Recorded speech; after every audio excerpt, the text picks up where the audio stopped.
நீங்க பண்றதுலயே எனக்கு பிடிச்ச விஷயம் என்ன? நீங்க பண்றதுலயே எனக்கு பிடித்த விஷயம் என்ன? பண்றது இப்படிமா கேள்வி எழுதி வச்சிருக்காங்க எங்க டீம்ல. Entertainment team.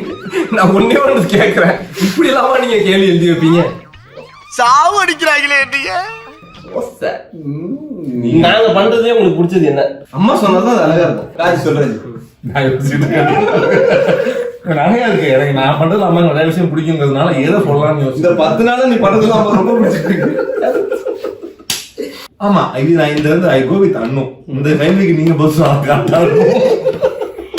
அதாவது வீட்டுக்குள்ள குறை நிறைகள் பிள்ளைங்களை பத்தி நம்ம எவ்வளவுதான் சொன்னா கூட மத்தவங்க மனசுல நிக்கிற மாதிரி விஷயங்களை என் பிள்ளைங்க செய்யும் போது அது எனக்கு என் மனசை ரொம்ப நெகிழ வைக்கிற விஷயம் அது. அதாவது அவங்க அப்பா ஊருக்கெல்லாம் செஞ்சவங்களா இருந்தா கூட இன்னைக்கு என் பிள்ளைங்க அவங்களால முடிஞ்சதை இயலாதவர்களுக்கு செய்யறாங்கிறது எனக்கு ரொம்ப பிடிச்ச விஷயம்.